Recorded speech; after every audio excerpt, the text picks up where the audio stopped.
So hello, everybody. Hello, welcome. You have quite a few viewers right now, so we're going to go ahead and get started so you can get through your session. Welcome, everybody, to Nathan Fowkes. He's a visual developer for Disney. As you can see, he does an amazing environment work. Make sure you check out the description below for additional information about him, as well as his socials and his website. But he'll be going over an imaginative environment painting from photo reference. So I'm going to go ahead and let him take over. If you guys have any questions, we will be holding those till the end, but please ask them in the chat, and they will get answered, and what can't get answered can be commented back in the comment section. Thank you. Go ahead, Nathan. All right. Yeah, I'll take it away. Thank you.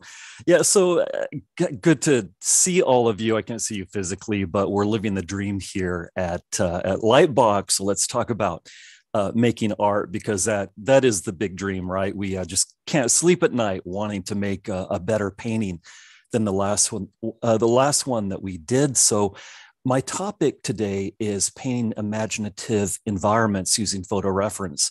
So using our digital tools and any references that we can come up with that's going to help us get to that goal. So I want to give a special thanks and shout out. Our sponsor is Xencelabs. And I've had a great time. They sent me out their tablet bundle, and it's actually I've been using a good quality name brand tablet previous, and which has gotten glitchy in the last couple of OS updates. And my Xencelab tablet just plugged right in, got to work, and was not glitchy. So I've really enjoyed trying this out, and much appreciation for Xencelabs for that, and for the sponsorship of this talk. So let's get right to the talk, because we want to do the good stuff here. The dream was to work on feature animated movies and create imaginative environments, story moments that I always hoped engaged the audience. But I don't make any claim to be all that bright, and I don't know how to do all of these things and go to all of these different places, because that's been my job, is imaginative environments and story moments for animated movies. And so we had The Prince of Egypt, and I'll show you just some of my work from these projects, and then I'll let you in a little bit of behind the scenes on how we figured some of these things out and the help that we needed to get there. And so here's a couple of things from The Prince of Egypt. We did The Road to El Dorado at DreamWorks, a couple of images from that. How to Train Your Dragon was a favorite, though a very difficult project to put together. The Legend of Puss in Boots was a real blast. And after that, I branched out from DreamWorks into other studios, Blue Sky Studios, with a couple of projects, doing some projects at Disney as well, especially this one from Raya and the Last Dragon. And so let's jump back to The Prince of Egypt here. I want to go through a little behind the scenes on some of these projects, and then I want to do a demo for all of you to kind of take some good solid photo reference, or at least some useful photo reference, and turn it into a work of imagination. So back on The Prince of Egypt, did they take the art department and fly us all out to Egypt? No, they didn't. They took us out to somewhere much closer. Death Valley is just this brutal desert about 3 hours. It's here in California, about 3 hours away from Los Angeles. So they jumped all of us onto a tour bus. Here's me starting out at DreamWorks. This is back in 1996. No digital painting, everything was in acrylics. And so they jumped us on a tour bus from the studio, and we all went out to Death Valley. So this bunch of scalawags here. If you like The Prince of Egypt, and all of you were just kids back then, and if you weren't even born back in 1996, 95, 96, when we started this project, I don't want to hear about that. But this is this scraggly bunch of artists who brought you The Prince of Egypt, sitting out on the overlook of Dante's Peak. So if you're not familiar with Death Valley, of course, you've seen Star Wars, the original one, that overlook of Mos Eisley Spaceport looking out into this desert valley. And then there's a matte painting of Mos Eisley into that. That's Death Valley. And that's the overlook that we're on right here, doing our research on how to paint deserts for the Prince of Egypt, I actually went back in and tracked down a couple of my sketches. I could only find a few of them, but here's sun setting over Death Valley. And then here's imminent disaster, where a sandstorm kicked up. And I thought, oh, wow, great. It's a very authentic moment. I started painting here with my acrylics. And then it just, here, let me zoom into it. And then it all blew over. This beautiful texture here is actually when the canvas blew over into the sand, and then the sand set onto the wet paint right here, and it created that fantastic texture completely on accident. And so it's not a finished painting, but it's got a story behind it. So in that sense, it is finished. So for the road to El Dorado, for photo reference and on-site reference, did they fly us down to South America? No, they didn't. We went about, we went 3 hours away. For the Prince of Egypt, El Dorado, we went 3 miles away from the studio in Glendale. We went over to Descanso Botanical Gardens for a day out painting trip to paint some foliage. So here I am painting, and El Dorado, of course, set in ancient America, an imaginative mythological version of ancient America, an imaginative environment. And so here I am at Descanso Gardens painting an Asian themed bridge by mistake.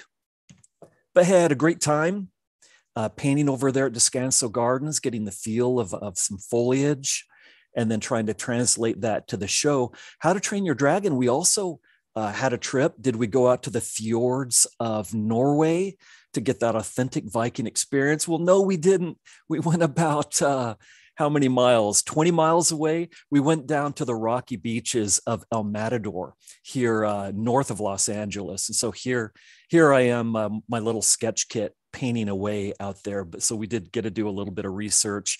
Shark Tale, we went down to the Long Beach Botanical, I almost said Botanical Gardens, the aquarium down in Long Beach. And to practice for this show, I actually did frogs.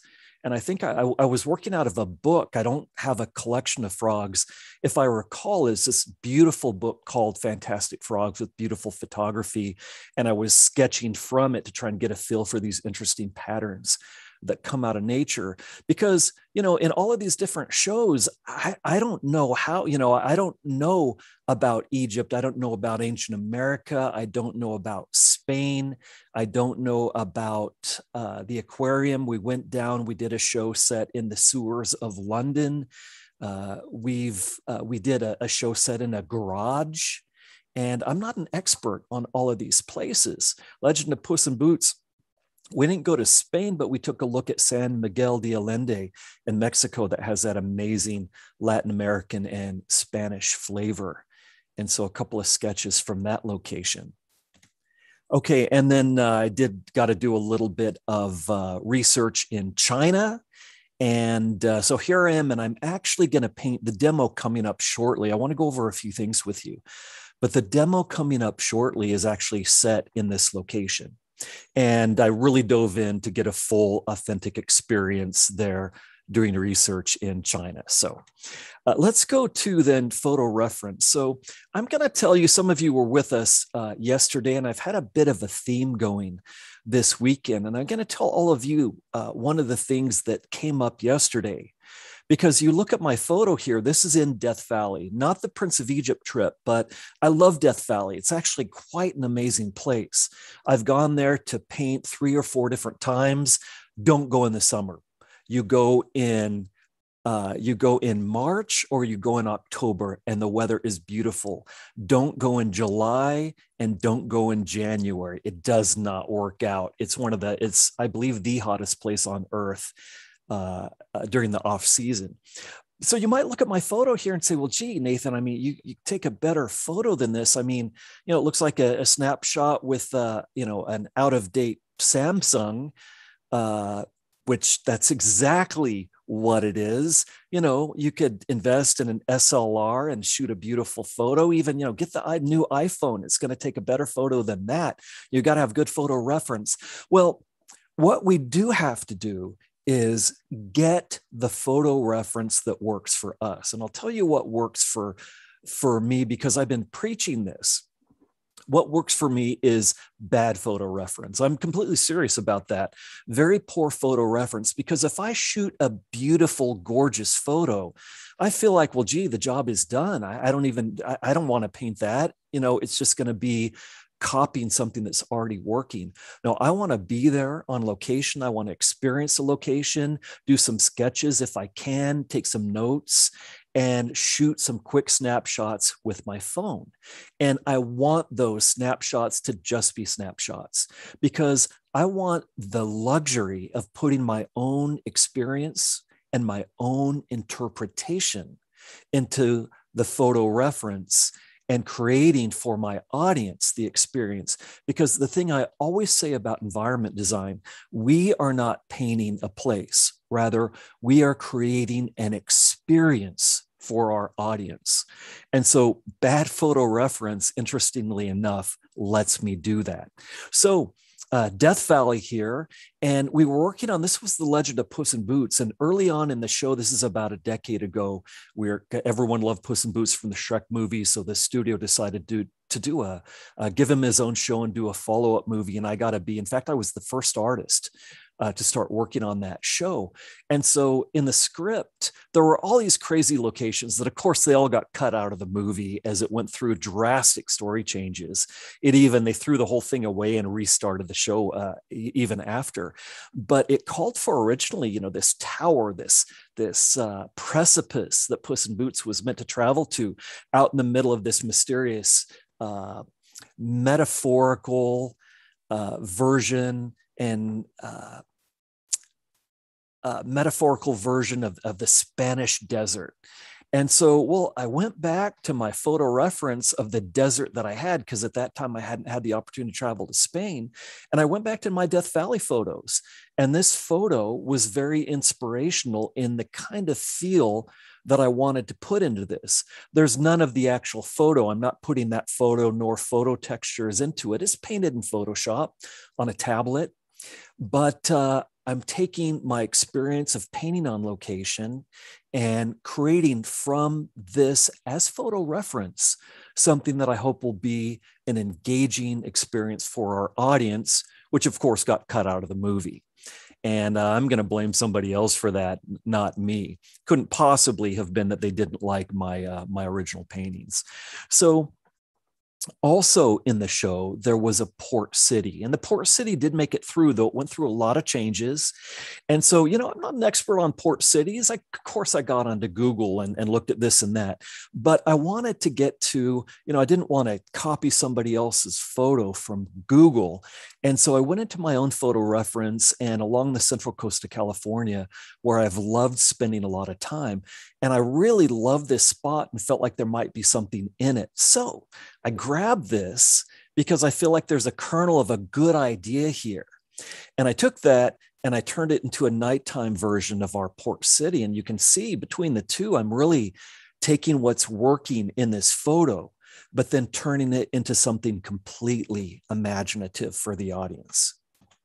Okay, so I got to do this matte painting. We did the Legend of Puss in Boots, and among other shows, and I got to do this matte painting here. Well, I had spent a lot of time in Utah, and so I was able to get out my photo reference. I go out to Utah every year for a week to go painting in the fabulous national parks there. So I had tons of photo reference.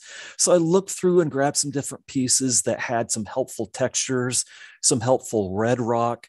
And then I took that so I can get the feel and the flavor, and then did some comps for this location, did some roughs, gradually getting us, this is the final scene as it appears in the project. And so I got to do the matte painting, and then the foreground is 3D geometry with the characters, of course, composited into it. And finally, I got to do over at Paramount, we did Wonder Park. And so based on all of that lighting, all of that painting, all of that reference on these different locations, now this is not a shot that I painted. This is a still frame out of the movie. Final collaboration, everyone throwing their very best to do a shot that we're very proud of. And I got to do the color key and lighting design for this shot. And so wanted to throw it up there for you. Okay, so getting to China. On one of our off days, I got to visit this Buddhist temple, which has absolutely extraordinary architecture. And I thought to myself, oh man, I get so many amazing paintings out of this location. It's fantastic. And I did. And so what I want to do is I want to demo for you how I would typically work if I have photo reference available, and I want to take that photo reference as inspiration, but build it into something that will be something that my audience cannot experience in real life, something that goes beyond the reality. This temple is, it's tough to get there. You get on a long flight. And for many of us, it's quite a journey to get to this place, but we all can go to it. It's a real place that you can travel to. You don't need me for that. Well, as artists, the thing that makes us unique, and that's what we're all hoping for, I think, is we're hoping to create a unique experience for our audience, an experience that they can only get to by going to you. That's what you're ultimately going for. It's like back from the Prince of Egypt, the Pharaoh was always saying, when he gave a command, he always said, I am the morning and the evening star. So what I say is what is. Well, as an artist, it takes an extraordinary amount of practice. It takes really good references, but you can become the morning and the evening star for your audience. You can create places that they cannot go to in real life. The only way that they can get there is by going to you. And that's how you become valuable as an artist. Okay, so let's take the time that we have then and use this reference and do our demo. So we're going to dive right into it here. I have this pre-worked out for you because we have a limited amount of time. I want to make sure this is a solid demo for you. So this is a demo I spent about an hour, but I have it sped up quite a bit here, just down to around 10 minutes so we can go through this and then have some plenty of time to go through some Q&A with you, any questions that you guys might have. So I'm starting out here. I created a grid. Now, I don't always start with a grid. In fact, I usually don't. But I wanted my peak here, the peak of the temple as I'm starting to sketch it out here. I wanted the peak to be right in the center. And I wanted to know where my horizon line is going to be. And so I can place the various objects in an interesting way. And when we finish, I'll run through with you specifically what my compositional ideas were here. Right now, I want to get the perspective and I want to get the silhouette of the architecture. So just a simple drawing that gives me big, simple shapes, gives me proper perspective, and something that we can really dive into. Now, something I want to invent, there really were trees there, and there were blossoming trees, and I want to grab that idea and I want to exaggerate it for you. And so these round shapes around the outskirts of the image, those are going to be trees. I'm gonna put a sun in, a setting sun, over the temple here to give it an element of fantasy and give it a drama with backlighting here. I'm going to be inventing the lighting. And so I can get a nice round shape. I'm just creating a selection there so I get a round shape for that sun. And then I'm starting out with a nice warmth. There's tons of red, kind of a earthy terracotta red in this temple, a local color. And so to hold on to the feeling of that, I'm starting out with that.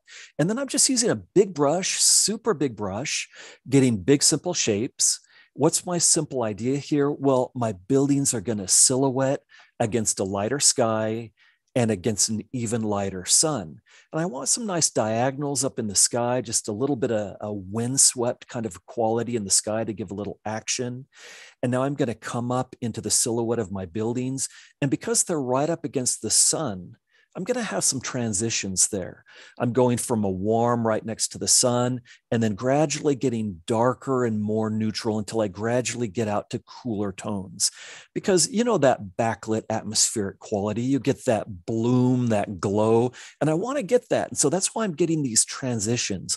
It's also giving me some depth. See how I have the layering and the stages of one building in front of the other building in front of the other building? That gives me a nice depth and gives a scale and a girth, a presence to this architecture. And that's what I want, a bit of a mythological quality here. Okay, and then there are some local color changes. There are some lighter, there's a walkway that goes across the center that has a lighter local color, and that gives me a nice compositional shape. I'm getting some green foliage here in lower screen right, and then some more of like a cherry blossom quality that I'm going to get into my tree over here at screen left. And so you see, I'm just going for a big, simple statement. There's a logic to it. There's a lighting, there's a value, there's a silhouetting. And if you're not familiar, if you're a little new to this, we tend to throw around the term value, meaning the lightness or darkness, the scale from white to black and everything in between. We tend to call that the scale of value.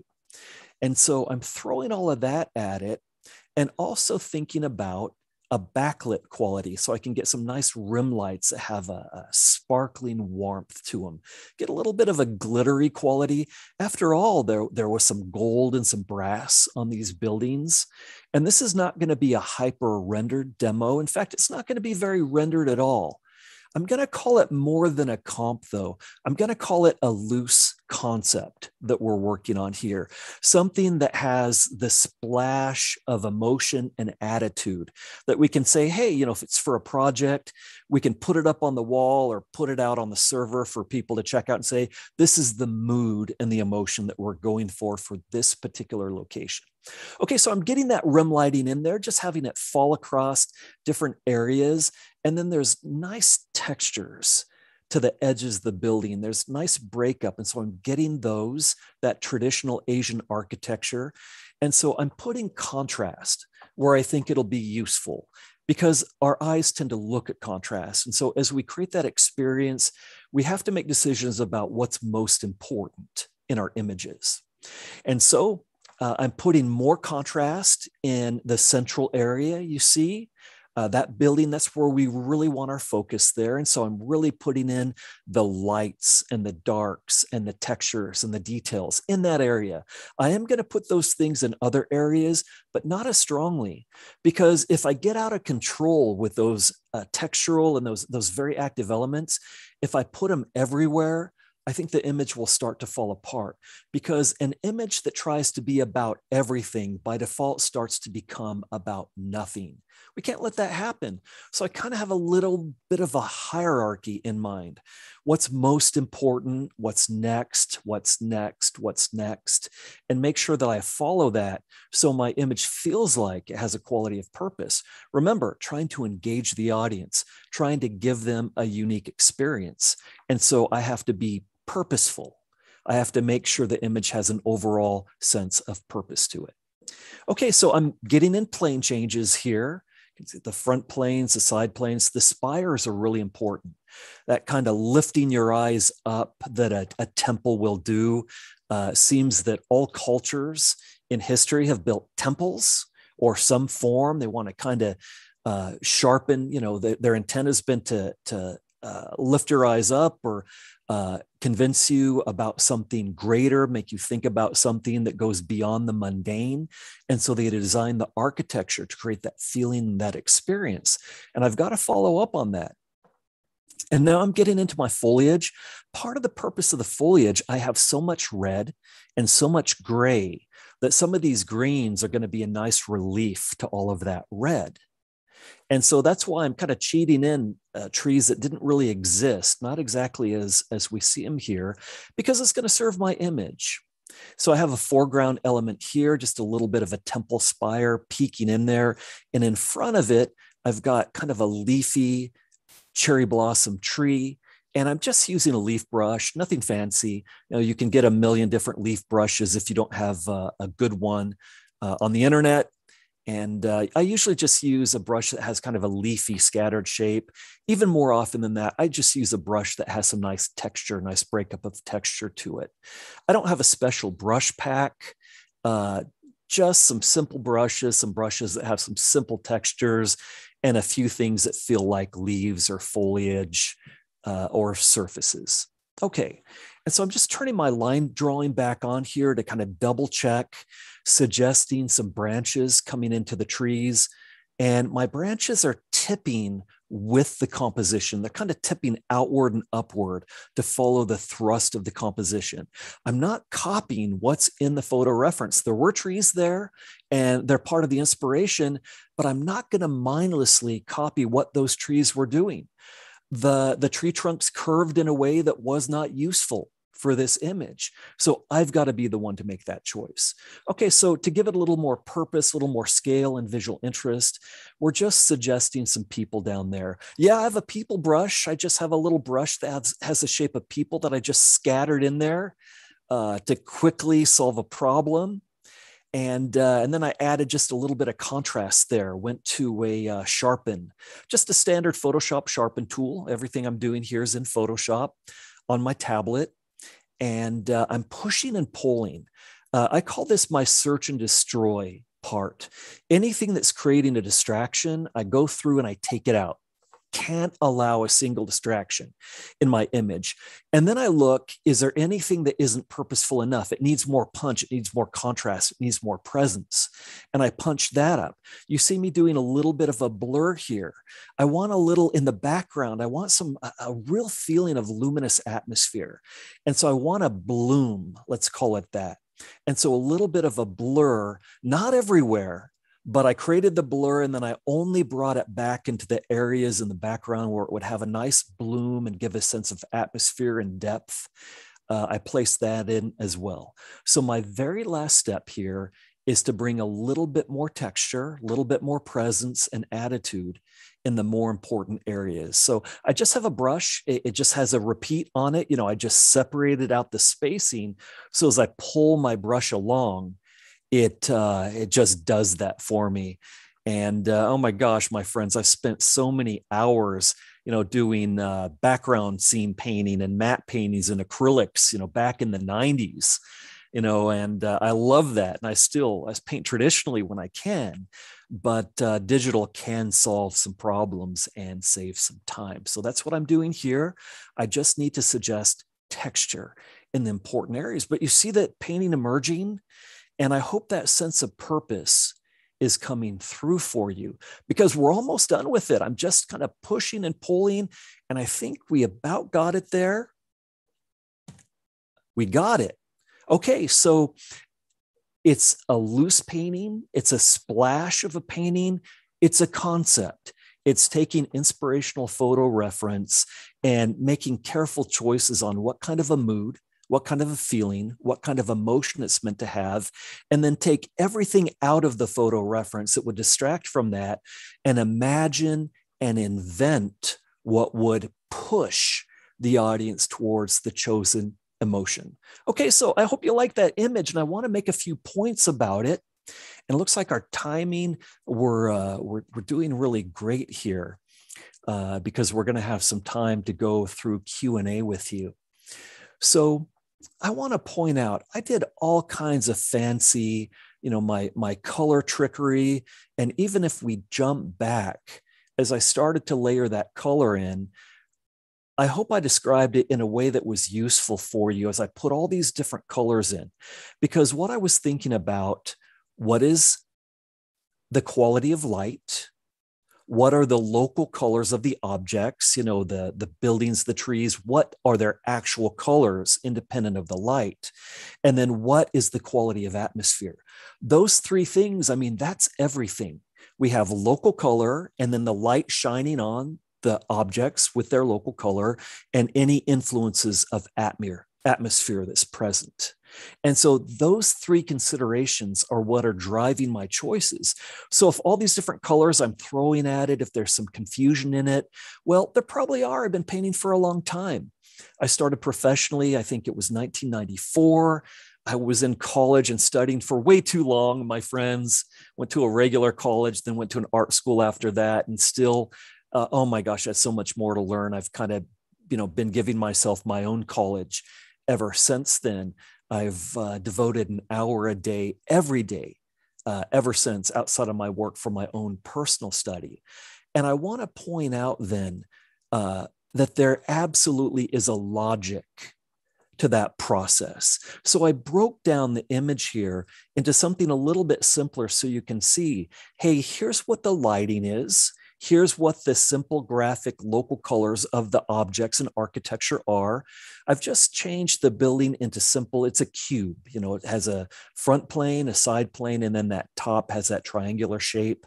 You can see the underplanes here, the front planes. It has local color changes.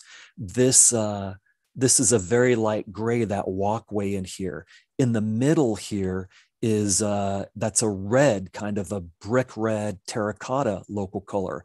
And then my foliage, well, yeah, it's kind of soft foliage, but really those are spheres.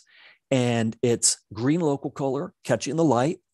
And we have our magenta local color catching the light. And so it really is an underlying simple statement that has a logic to it. Because I like to say clarity with artistry. We've got to have a clarity so our audience understands what they're seeing. We have to have the technical knowledge to give compelling expression to our ideas. So clarity, then artistry. And technique isn't enough. Technique's incredibly important. We can do a technically perfect image that just bores our audience to tears. So we've got to take artistry into that, clarity with artistry. So let's take our image here and let's turn it to grayscale. So here's what it looks like in black and white. The color choices were important, but the tonal choices, I think, were even more important. Let me just kind of simplify this. So all I'm doing here, I'm putting a noise reduction filter in Photoshop over this just to blend away the smaller textures and details to give you a better feel for the overall simple statement. And it's not an accident. Take a look at what's going on here. I want you to look at those elements. Number one, sure, these other things, well, I hope they have a visual interest, but take a look. The people down here connected by this central line, lifting you up to the top. That's very intentional. Our images have to be designed. If we let them drift away on autopilot, our images won't come together. We are not geniuses and we can just turn our brain off and it will happen. This has to be carefully conceived and crafted. So that was my plan for this image. Okay, so going back to color, I wanted it to have compositionally, I wanted to have a nice balance. And so that's why I put the top of the image, the main crest right on the center line. And then we have kind of a gap over here. And so it was important to have this magenta tree and this spire up in the upper left screen corner. And then we have a big mass happening over on the other side for visual balance over here on screen right. And if we get a fulcrum in here, just the idea that we have a fulcrum, we have a big block over here. And then if you took a smaller block and put it further out, you know, like a teeter-totter, a little bit more visual, a smaller block, but with a little bit more visual interest, further out, kind of think of it as a big kid sitting over here closer to the center, the fulcrum of the teeter-totter, and a smaller kid sitting further out. Well, that's asymmetrical visual balance. And that's what I was going for here. So even though the image is very active, it has a stability to it. Okay. And so those elements combined brought us to our final image, inspired by trip to China, shooting lots of photos, hoping to do something interesting with those photos that it would take them above and beyond. And that's my demonstration for you. So I hope that's been helpful. And we have a little time here for some Q&A. So go ahead and take it away. Awesome. Thank you so much, Nathan. I mean, the question box is just flooded. We have a lot of people admiring you and a lot of your previous students just essentially saying that you're an amazing instructor and that your art classes have changed their lives in the way that they draw. So I just want to say that I experienced a little glimpse of that today.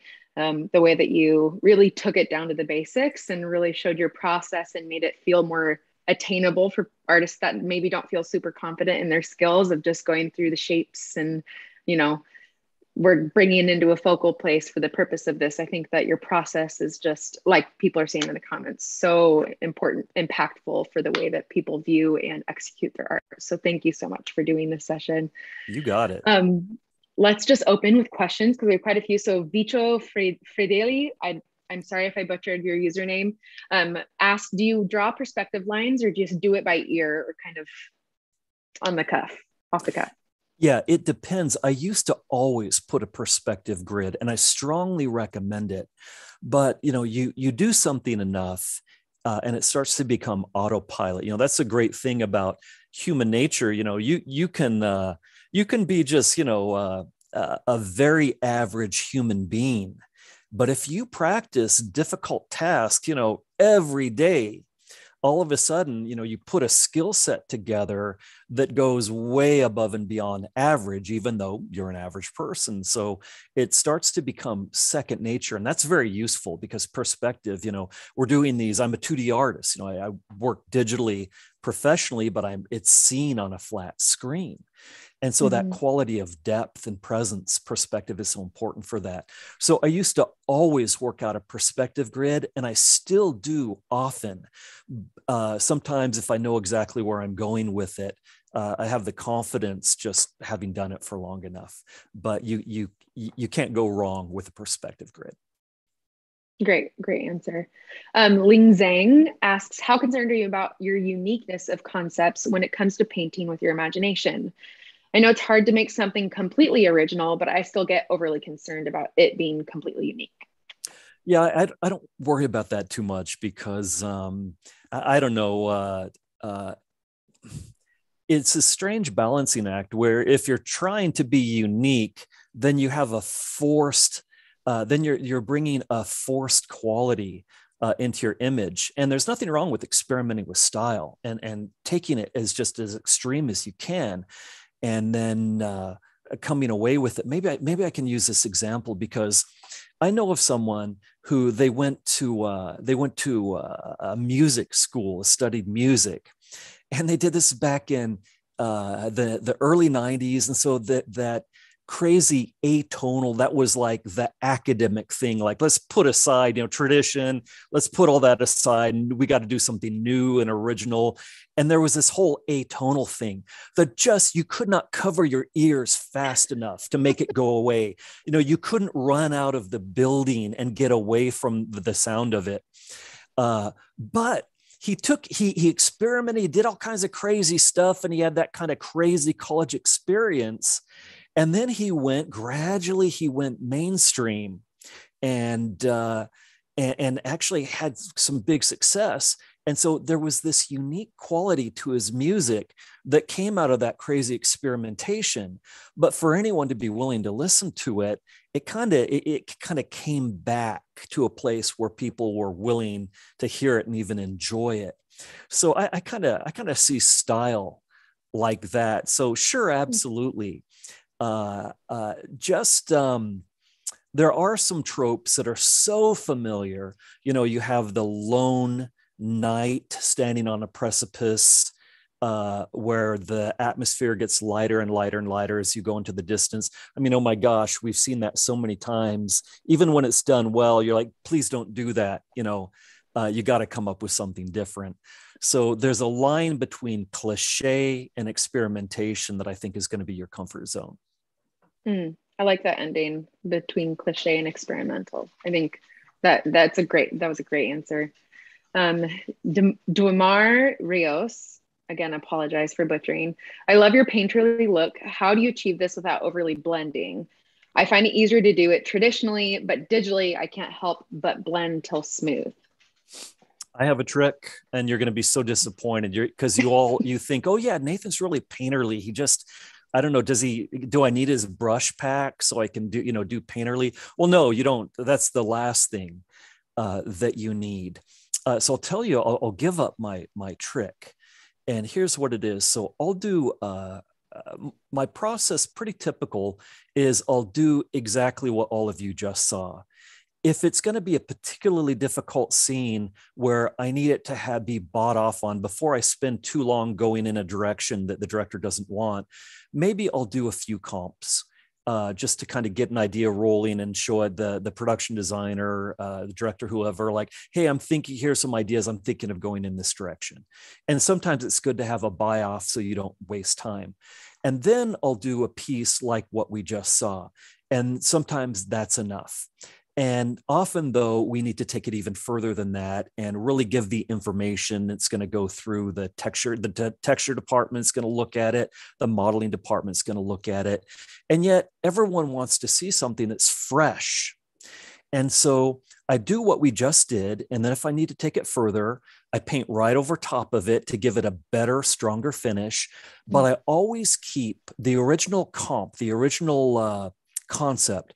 I keep it on a layer over top of anything else, because like everyone else, I start wandering off into Never Never Land, and I'll turn it back on over top of what I'm doing and realize, oh, I'm mindlessly rendering. I'm putting in those distractions just because for the sake of rendering. And I'll realize I got to bring it back to the concept. And so at the very end, I have the same problem that your questioner just had. The finished image does not look as fresh as the loose concept. So I layer mask in some of my favorite strokes in the comp. I layer mask those back into the finish. And so, oh, that little stroke right there that I just cannot reproduce, I just put it back in the finish. I got an interesting accidental stroke over there, layer mask it back in. And then all the fresh painterly strokes that worked, but the finish, I try and combine those two things in a way that looks like a reasonable balance.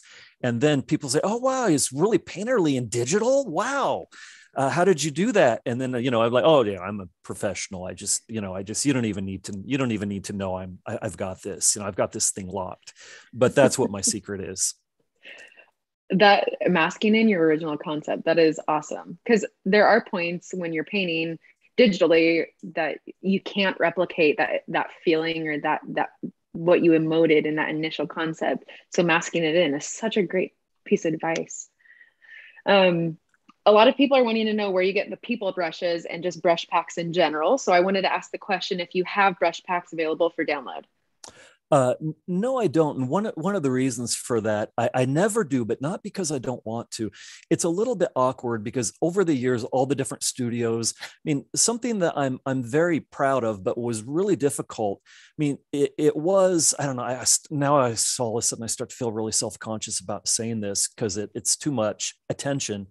But Hey, are you there? Just lost you somehow. It said that the meeting ended. I saw that. It just completely shut us out. So I chatted already that we were coming back on. So I just have to let me reboot. Okay, and enable screen sharing if you don't mind as well. Oh yeah, sorry. I forgot that it resets all my settings. There you go. Should be able to screen share now. Okay, and tell me if we get back live. Yeah, I'm just loading up YouTube. And what was I just talking about? Do you remember? We're back live. Yay. Okay, sorry about that. Technical glitch, yeah. I don't know. SM28 was like, what a cliffhanger. And now we were just, as we were coming back on, I was just asking Shannon, geez, what was I just talking about? Because I was like, oh my gosh, it just said the meeting, Zoom just ended the meeting. So let's see, what was that last question? Let me go back and find, oh man, brush packs. Creating. Okay, yeah. I was saying about, okay. I was waxing eloquent. I was waxing eloquent about my generation invented digital painting, and we, look to us, we will lead the way.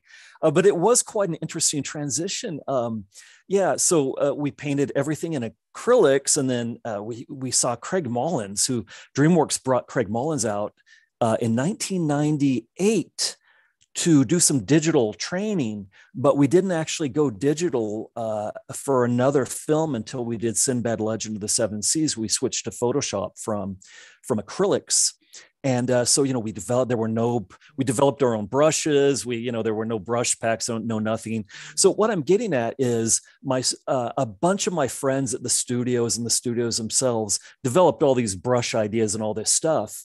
And so I don't know what's what or who developed what. I have this brush set where it's a little bit awkward, where the brushes were developed at the studios and by other artists, not by me. And so I don't hand them out because that's a little awkward. But there are so many brushes for free online. So let me just throw this out. I use all kinds of different brushes, and I recall that one of the question asked about the people brush, which I did make myself. I believe that you need to have the technical ability to paint with brute force, meaning pick the color, on your color picker, pick the color, put it down in the right place. And that brush stroke needs to have the right value, the right color hue, the right color saturation, the right shape, and the right edge. You get those 5 things right, and you're going to nail your painting. And so you have to have the technical ability to pick the right color and paint that painting stroke for stroke. If you cannot finish a painting without specialized brushes, you're in trouble. But specialized brushes can do cool things. They can be helpful. And so I don't think he'll mind. One of my friends, Jeremy Finsky, has a brush pack, a really great brush pack on Gumroad. I don't think he'll mind. He gives it away for free, but he has a tip jar. Come and tip the guy $5 if you download his brush pack on Gumroad. Yeah. And so that's the one that I looked through and really loved a lot of the textures and things that can do. So let me give that advice: brute force painting, and then brush pack to your heart's content. Get to know the basics. That's great advice. And thanks for the Gumroad. And then do you want to repeat his name again? I'll maybe type it in chat right now.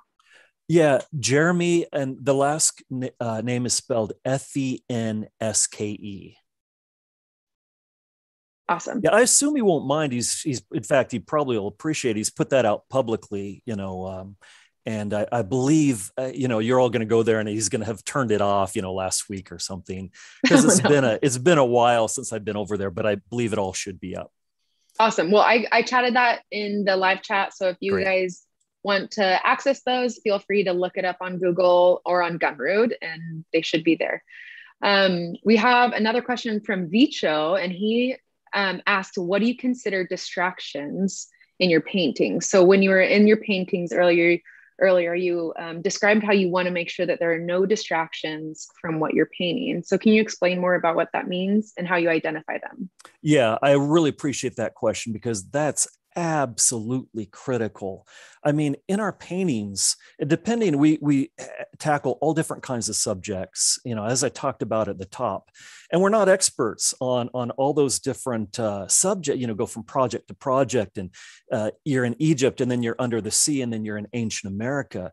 And so you've got to reach for reference and things to help you, but then you've got to break away from that reference to give purpose. So, I mean, when you're creating an environment, it's like you're taking the land, the wind, the sky, the water, and just bringing all those things together with a rolling boom of thunder for your audience. Thunder is a knockout punch. You can't hide from thunder. You can go down, in the basement, in the cellar, and try and hide from the storm, and you still hear the thunder, and it still shakes the cellar. It's inescapable. And that's just that, that direct, devastating knockout punch. And so if you have an image that's meant to have a purpose, a quality of purpose, but then there's some textures and details that don't really serve that purpose in any way, and over in the other corner, there's some contrasts that just happened on accident. Our eyes look at contrast. We're hardwired. We look at contrast because that's where the information is. Empty, grayness, no contrast, there's nothing to look at. But as soon as something appears out of that grayness, boom, your eyes go right to it. It has contrast.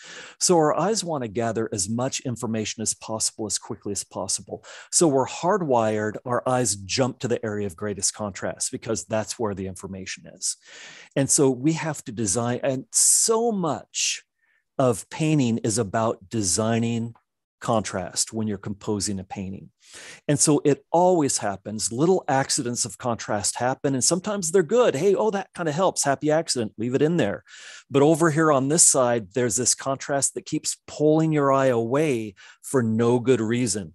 If you take your audience and you pull their eyes to something and there's no payoff, then you will lose your audience. They won't know why, it'll be unconscious. They just will look at your image and they will not feel good about it. They won't know why, but I know why. And you'll know why. It's because you forced them to look at something that had no payoff for them. And so they walk away. And that's death for the artist. And so that's why I'm always looking for where and why my contrast is designed. Thank you for that. Thorough answers. Beth Eversoul is asking how you choose your initial color palettes. Good question. Oh my gosh. Do you know? Yeah. That's been my, my goal has been the color guy because I love it so much. So, I've assembled just thousands and thousands of references over the years of interesting ideas. And whenever I see a color palette in a photo and an image, like, oh man, that's a color palette that I probably wouldn't have thought of.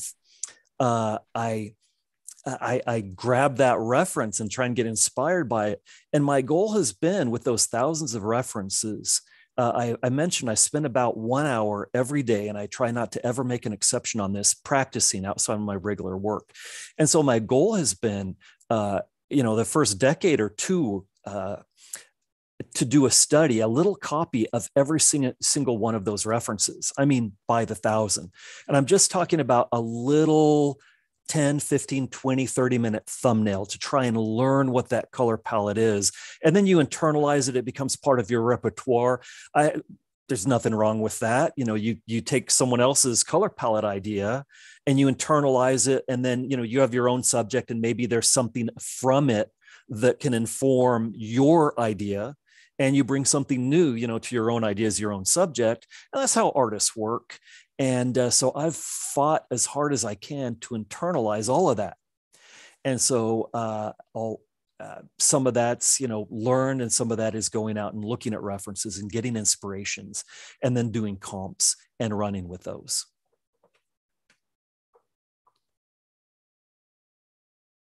Awesome. Well, we are, I think, at time's up. Yes. So I just wanted to thank everybody for coming. If you want any additional information about Nathan or about our exclusive giveaways that are hidden in the description and also in the Artist Alley via scavenger hunt, please take a look in the description. There's information there that links you back to Nathan's website. So if you'd like to register for any Schoolism classes of his, highly encourage you to do that. We do have a 10% off promo code for Lightbox only. So use the code Lightbox on our e-store if you'd like to use the same tablet that Nathan's using. Yeah, thanks everyone. And big thanks, Shannon. Xencelabs has sponsored this, so that's been a real thrill. And it's been great to be with all of you. Oh, awesome. Well, we absolutely adored having you. So thank you again for working with us. And we love Lightbox and hope you have a great rest of your sessions. Thank you everybody for joining. Cheers. Cheers. Bye.